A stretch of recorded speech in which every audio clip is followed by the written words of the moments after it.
Guys, ഞാൻ ഒരുങ്ങിക്കെട്ടി എവിടെ പോവാന്നാണോ നിങ്ങൾ ഈ വിചാരിക്കുന്നത്? അമ്പലത്തിൽ പോവാണ്. ഭക്തിമാർഗം ഞാൻ തിരഞ്ഞെടുത്തു എന്നൊരിക്കലും വിചാരിക്കണ്ട, തിരഞ്ഞെടുത്തിട്ടില്ല. എന്നെ വിളിച്ച് ഞാൻ അങ്ങനെ പോകുന്നത് കേട്ടോ. അങ്ങനെ ഷൊട്ടതോ ഇരിപ്പുണ്ട്. എവിടെ പോകുന്നതെന്ന് വെച്ചാൽ നമ്മളന്ന് പോയില്ലേ കോട്ടാത്തല, ആ അമ്പലത്തിൽ തന്നെ പോകുന്നത്.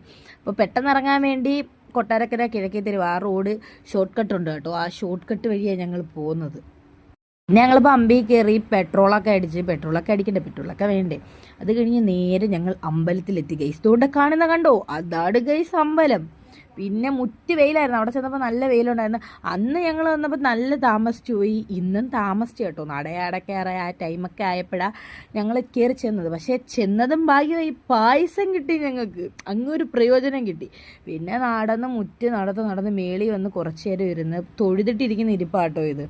പിന്നെ കുറച്ച് ഷോയൊക്കെ കാണിക്കണ്ട, അവിടെ നിന്ന് കുറച്ച് ആംബിയൻസ് പിടിക്കുമെന്ന് പറഞ്ഞാൽ ഞാൻ അവിടെ കിടന്ന് എന്തൊക്കെയോ കാണിക്കുന്നതെന്ന് എനിക്ക് അറിയത്തില്ല ഞാൻ എന്ത് കാണിക്കുന്നതെന്ന്.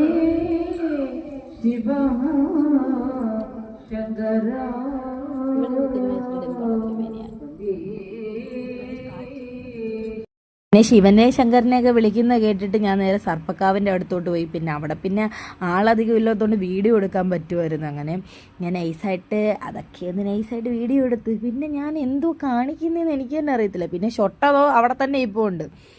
അങ്ങനെ അവിടുത്തെ കുറച്ച് ആംബിയൻസ് ഒക്കെ, പക്ഷെ സൂപ്പർ ആംബിയൻസ് ആട്ടോ, ഒരു രക്ഷയില്ലാത്ത ആംബിയൻസ്, നല്ല രസം അവിടെ കാണാൻ.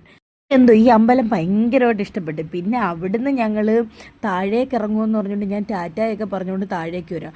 അപ്പോഴാണ് ഗായ്സ് കാറ്റടിച്ചപ്പോൾ എനിക്ക് ഈ എഫക്റ്റ് കയറിയത്. അത് വേറെ ആരുടെ എഫക്റ്റ് അല്ല, ദിഗംബരൻ എഫക്റ്റ്. ഞാൻ അവിടെ നിന്ന് ചിരനുരയും ചുരുൾമുടിയിൽ അതൊക്കെ അവിടെ നിന്ന് കാണിക്കുന്നുണ്ട്. ഷാളൊക്കെ വെച്ച് കിറക്കി എടുത്തിട്ട് കറക്റ്റ് ഇപ്പം എനിക്ക് ദിഗംബരൻ എഫക്റ്റ് കയറും.